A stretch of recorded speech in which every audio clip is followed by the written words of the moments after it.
Adam. That was great. Proud of you. Proud of you. Okay. There y'all are. Here I am. There y'all are. Over the last couple of years, I've tried to get a hold of every one of you. I call you on the phone, and you don't answer, or you hang up. Some of you hang up real hard on the phone. Some of you just kind of barely hang up. All I wanted to talk to you, all of you, about was your extended warranty on your cars. And you won't answer the phone.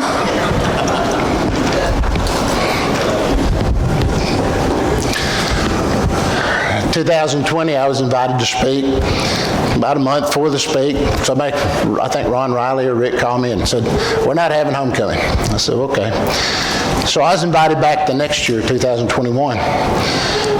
That probably was the worst year health-wise of my life. I was down in my back really, really bad. I couldn't hardly stand.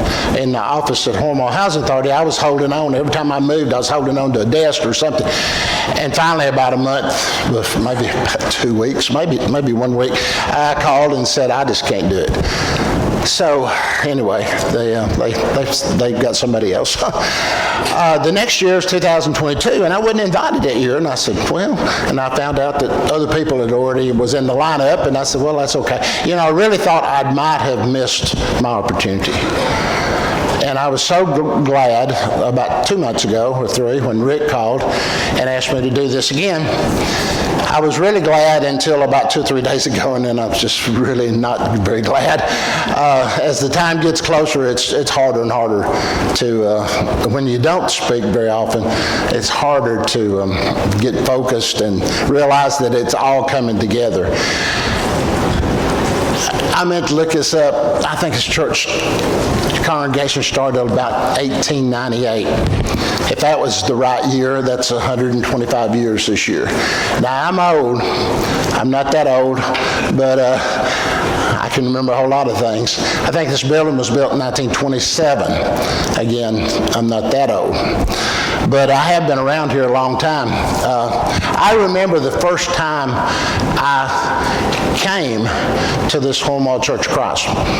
I was probably 8 or 9 or 10 maybe, and they were having VBS, and Joe Cook Van Dyke. Does anybody in here remember Joe Cook Van Dyke?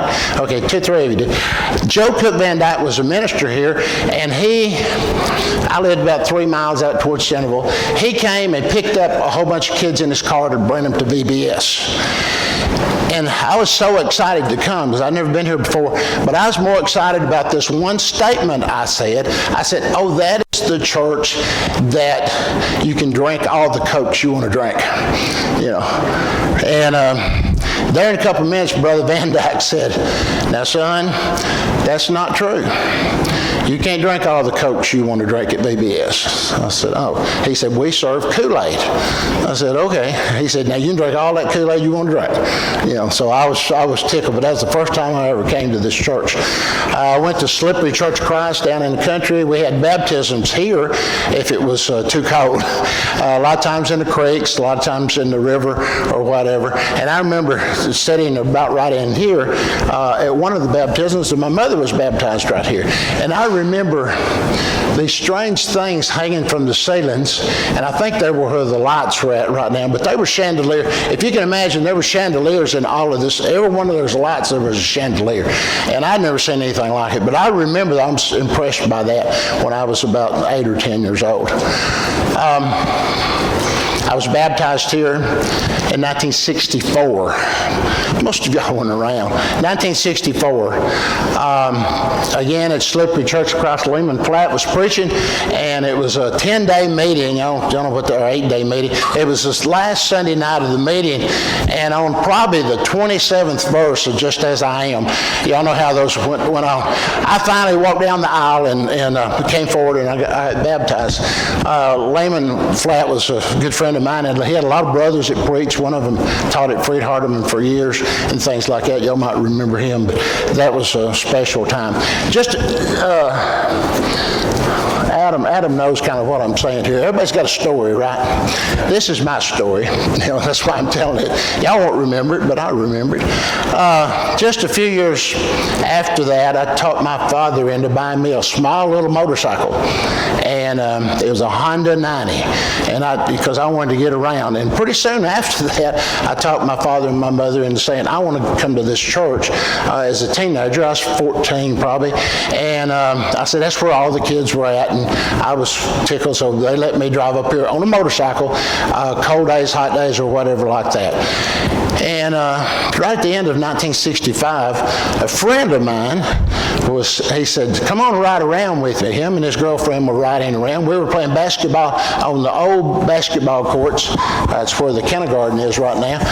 The old basketball courts up there. And he said, come on, ride around with me. Well, I got in the car with him, and there was another girl in there. Her name was Judy. And that was in 1965, last day of the year. I still remember that. If you want to count up between dating and marriage, it's like 57 or 58 years. We dated 5 years to do that. I thought that record would never be broken until Rachel, our daughter, started dating Ted, and I think they dated forever. And Ted called us one time and said, I'm going to ask Rachel to marry us, to get married, and is that okay? And we said, yeah. And it was about a year and a half later, and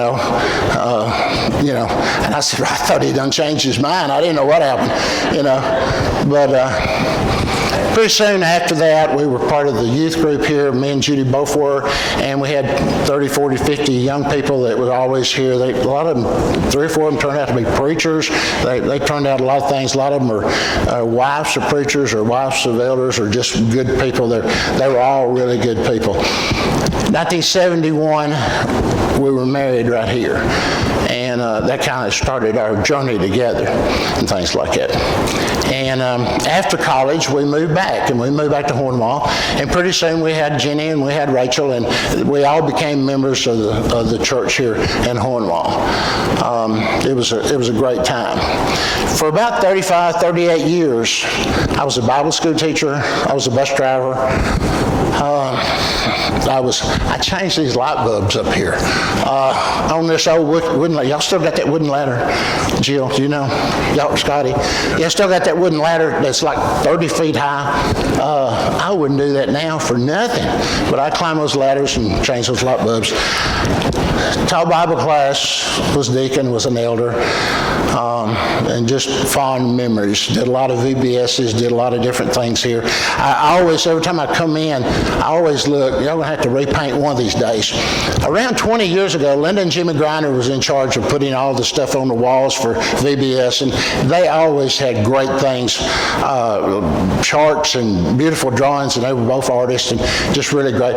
But they taped something right up there, and I noticed that it still it pulled the paint. It's still up there. So I notice these things every time I come in this building.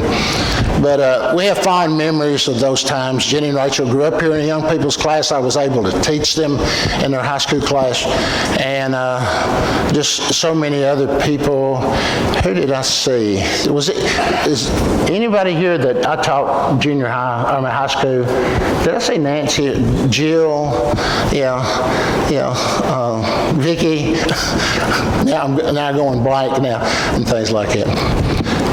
But we had a good time, and I hope we learned some spiritual values here. I was fortunate enough to work with a lot of people that were preachers here. Let me think who they were. Brother Faulkner, Charles Balcom, Roy Arnold, Bill Davidson, King McCarver, Rocco Pierce, Steve Reeves, Bruce McIntyre, and Tom Edens, all while I was attending this church was here. Now, the scariest preacher I ever knew was Brother Faulkner. Brother Faulkner was getting on up in years, and we as young people got to do certain things, like lead singing. I didn't do that, but we did prayers and we did readings, and one day I was called to do the announcements, Greg, like you did, except Brother Faulkner was right here, sitting in this chair. Brother Faulkner always hand wrote the announcements and said, here, read these announcements. I was 15. I couldn't read his writing. So if there were 10 people's names I was supposed to call, if one of them was a Jones, I'd say James, and he corrected me. Out of 10, he corrected me at least 8 times. And I'd say, yes, sir. And I'd repeat it. And I'd say the next one, and he'd say, no, that's so-and-so. And I'd say, yes, sir. And I'd repeat it. So he was the scariest one to me. I think the best preacher that I ever got to work with, Greg, I didn't get to work with you, that had the best content and the best lessons was Steve Reeves. He had great lessons. He had great contact. He had great presentation. I think the worst preacher, I'm not going to tell you who that is, I think the smartest preacher was King McCarver. He was so smart into everything. He memorized everything. He memorized not only his lesson, he could quote whole chapters from memory. I thought that was really something. But I have some really fond memories. I got to work with some close friends. Kay Cottrell was one of my best friends. She's not here today, but I got to work with her in jobs for like 25 years. Philip, I got to work with Philip when he was mayor and when he was industrial recruiter. I got to work with him many years and just treasure that. Ron Riley is one of my closest friends. We hunted and we fished together for 60 years now, played sports and things like that. For you, the ones that were elders, Rick and Daryl and Terry, Carol, and some others I got to work with real close, and I appreciate that.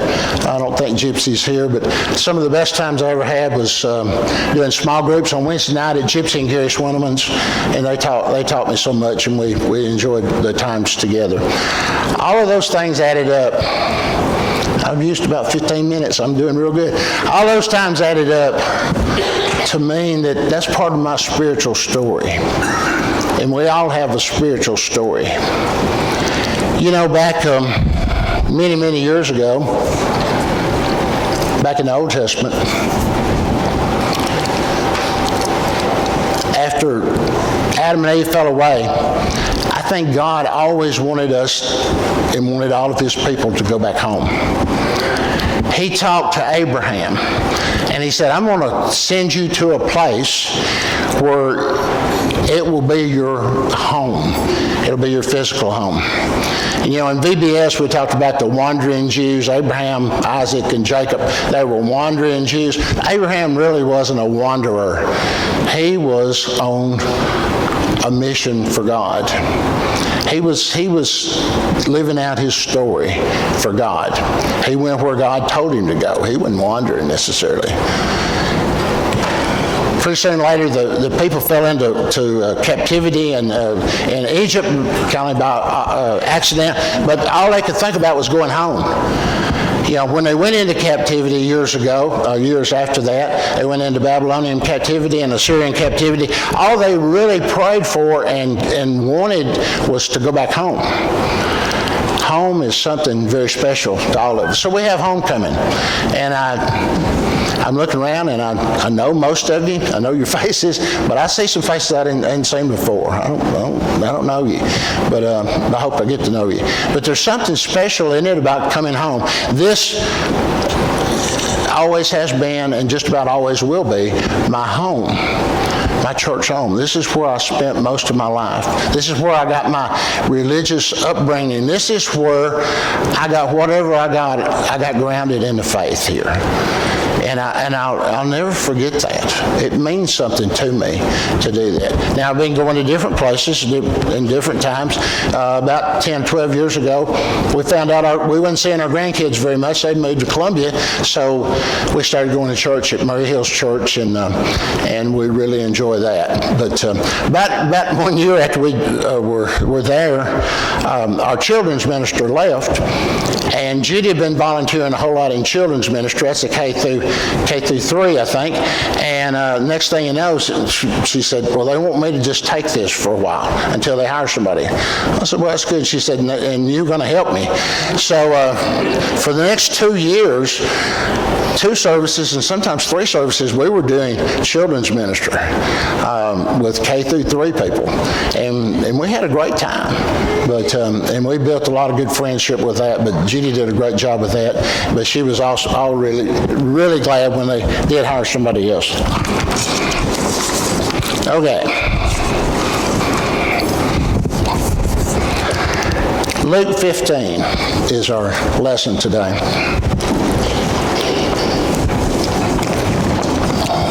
Luke 15, Jesus tells 4 stories. Really, everybody says 3, but he still really tells 4. And some of them are short. And Jesus in this parable does not tell what the meanings are. So every time somebody preaches about this, pretty much they'll put in what they feel like these parables are saying, or they'll put in what they feel like that you ought to hear. And today I'm going to do a little of that, but I really want to go back to the main point there. If you'll look at verse 1 and 2, that's the only one we're going to look at a whole lot. Now the tax collectors and sinners were all gathered around to hear Jesus, but the Pharisees and the teachers of the law muttered, "This man welcomes sinners and eats with them." That's the reason for the parable. Now, we love these parables. We love the first parable about the shepherds and the sheep. Jesus told that for a very specific reason, because people understood sheep then. They understood shepherds then. So he started out by simply saying, if a shepherd has 100 sheep and he loses one, won't he drop everything he's doing until he goes back and finds that one sheep? And when he finds that one sheep, there's going to be a lot of rejoicing. Paraphrasing. And I'm not going to read all that. Well, the people at that time, there were tax collectors and sinners and Pharisees and keepers of the law, or teachers of the law. That's who the audience was. It's kind of like one side was tax collectors, one side was and sinners, one side was Pharisees. What in the world does this parable mean to the listeners? The shepherd had 100 sheep and he lost one. And Jesus made it he made it very clear. The sheep didn't necessarily wander off. The shepherd lost the sheep. Now the shepherd's job was to keep all the sheep and to keep them safe. They knew each other. The sheep knew the shepherd's voice. The shepherd even named the sheep. So he had 100 and he lost one. And I think the Pharisees were saying, I wonder if he's talking about us, because we're supposed to be shepherds. But he didn't make that clear. So he told a second parable. A lady has 10 coins, and she loses one coin. Now, a lot of times they had 10 coins. They might have had like a dowry or something, and they might have wore those coins around their neck or whatever reason. And maybe that's all the 10 coins. That may be all she had. I don't know. The story's not close there. But Jesus said she had 10. She lost one. What would you do? Coins are very valuable. It's probably very valuable to this person. Would you do what this lady did? This lady turned all the lights on, then opened the windows, swept the floors, looked under everything until she finally found the coin. And she said, and we're going to have a party. We're going to rejoice because I had 10. One I lost, but I found it. And it's very valuable to me. It's a very valuable thing. And again, what did the people at that time hear? I think they heard how valuable things are. If you'll look at that verse 1 and 2 again, the Pharisees and the law keepers did not think tax collectors or sinners were valuable. They weren't valuable to them. What was valuable to Pharisees and keepers of the law and teachers of the law was that people kept the law, not sinners and not tax collectors. Tax collectors were Jewish people who the Romans hired to collect taxes and collect fees, and they were not well thought of. They were not well thought of for two or three reasons. One, they was working for the Romans, but secondly, they were cheating people. And this passage starts out, and the passages before that, there's quite a bit of talking about that. This passage says Jesus was meeting with, eating with, talking with those undesirable people. So he starts telling these parables and talking about how valuable those two things are. Well, we go to the third parable, and you know it. I'm not going to quote it. You know it. It's a parable about a son. We call it prodigal son, which prodigal doesn't necessarily mean he's wandered away. Prodigal really means he's lived a squanderous life. That's what the word prodigal means. But he comes to his father and he says, "Give me my inheritance now." Well, that's not what usually happened. First of all, the father was alive, and he's wanting his share. He's the younger son. He only got a third. The older son got 2/3, but he wanted his third now. And most people would, when they heard this story, they would be shocked that Jesus was telling this story, because those things didn't happen until the father died. The father was in charge of the family. But the father divided his inheritance. And the young son took his and went away. And it probably wasn't money. It probably was land. It probably was livestock. It probably was different things like that. But whatever the father had to do, he did. And he divided the inheritance. Y'all know the story. The young man went away. He lived like a king. He bought him a new Cadillac. He went to the best restaurants. He had the best friends because he had a lot of money. And not only was he foolish and he made a bad decision, instead of rough times hit, a famine hit, hardships hit, and different things like that. And pretty soon, he had to sell his car. He didn't have a car. He had to sell his things. His friends quit coming around. He was broke. He was desolate. He didn't even have anybody that would help him get food. He finally hired himself out to a foreigner. He was in a foreign land. Jesus made sure that everybody understood this. He wasn't in a Jewish land. He was in a foreign land, which that was low. And he was hired by a foreigner, which the Jews thought was even lower. And he lived day to day. He said he was feeding pigs, and he even longed just to eat what they were eating, because nobody would give him any food.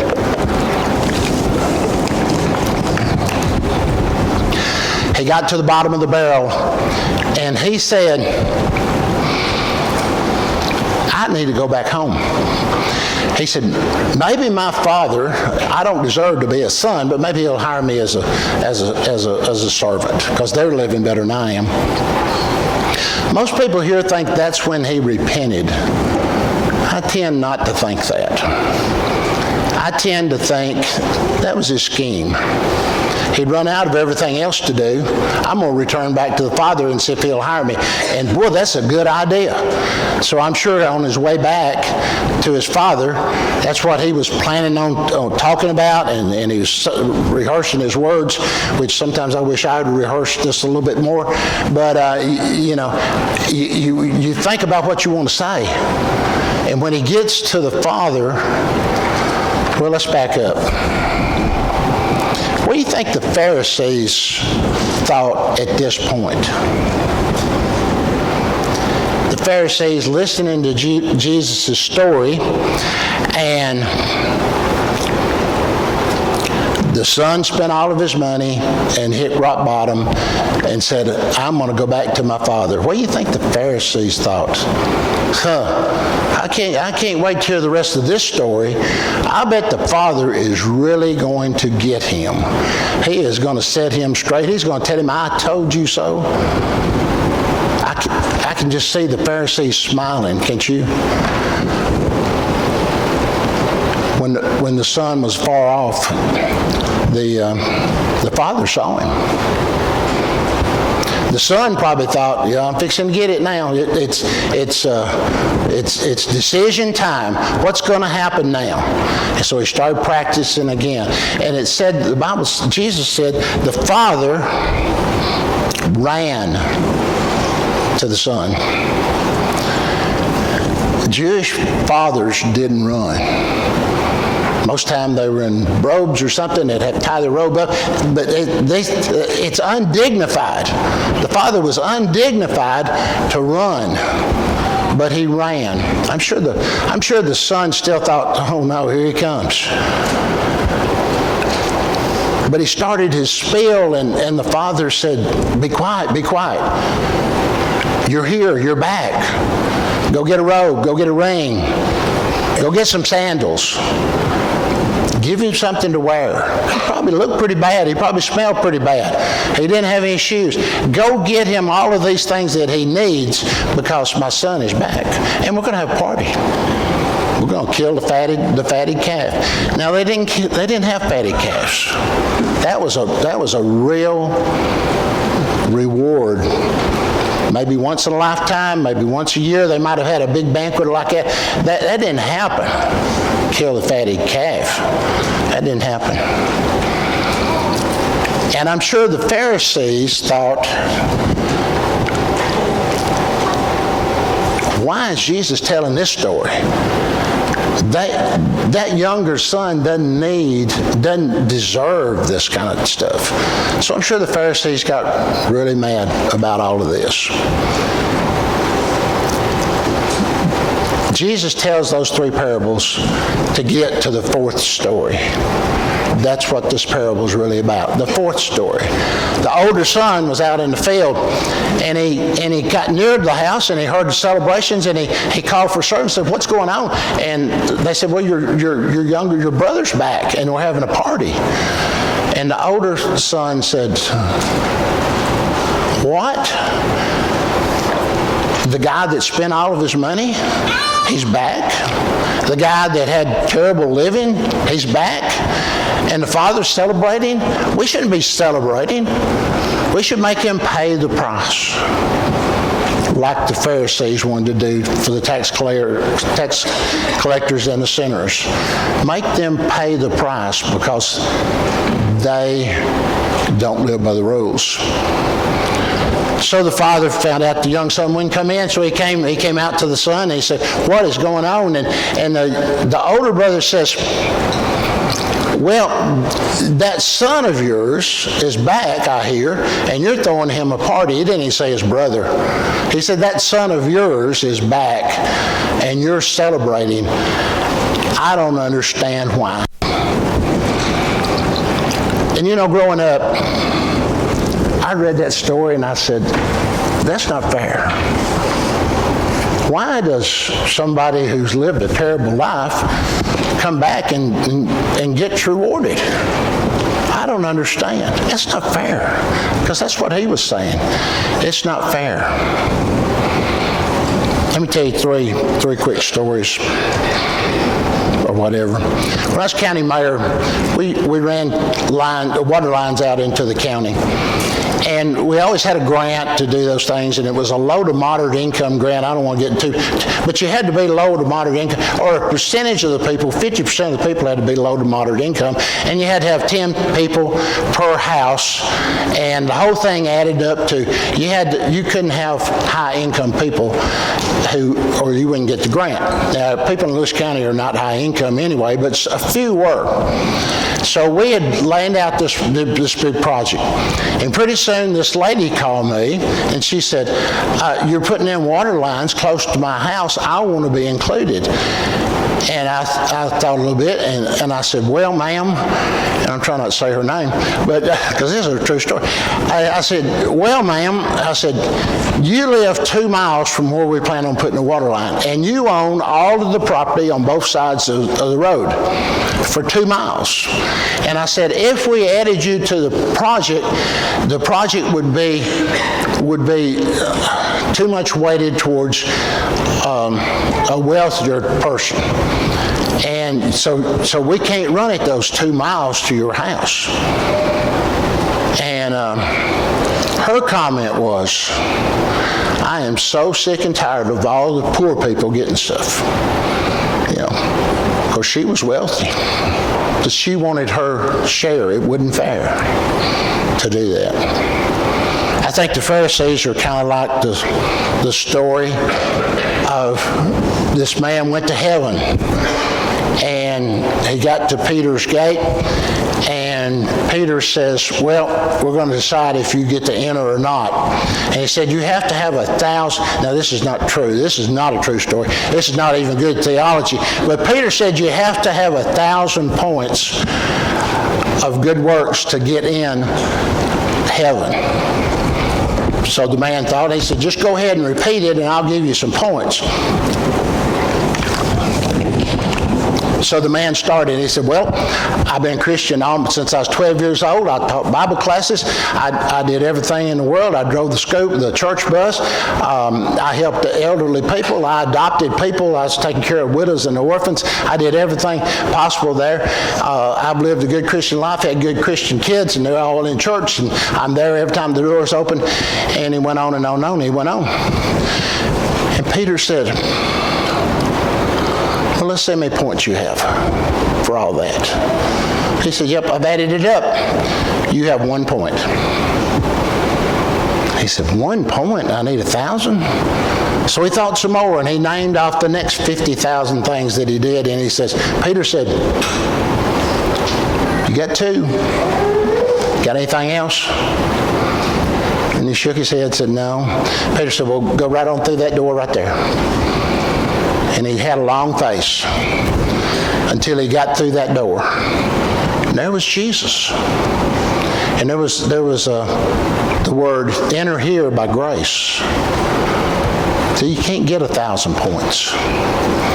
I used to teach right here, and I was talking about grace. And I was talking about Michael Jordan was big then. And I said, suppose you and Michael Jordan had a jumping contest. And you jumped up. Scotty, you and your dad probably could do this. I jump up and I get about 8 foot high. I might hit one of those, every once in a while 9. Back when I was in high school, maybe 10. I couldn't dunk it, but maybe I'd touch the rim. And Michael Jordan comes in and he jumps 10, 12. Top of the backboard's 13, maybe 14. Maybe Michael Jordan can jump 15 feet high. If you were jumping towards the moon, who's really closer? Neither one, right? The moon's 186,000 miles, and Michael Jordan jumped 15 feet. He's never going to get to the moon, is he? And it doesn't matter if you jump 8 feet or you jump 15 feet.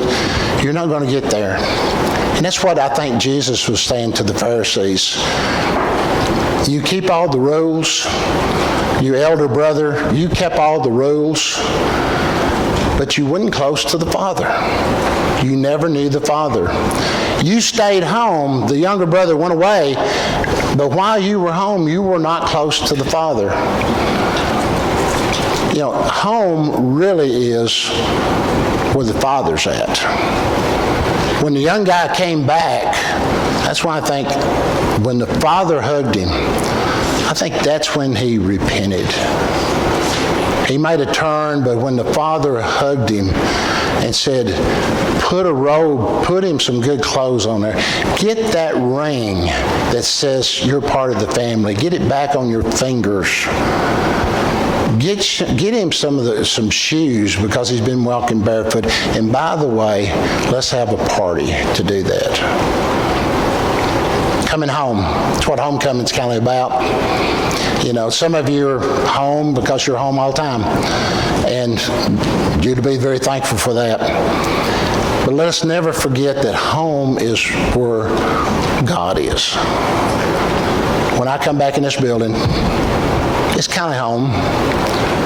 But when you led the singing, and you sang and you prayed and you remembered Jesus through this Lord's Supper, that's home, because that draws you toward God.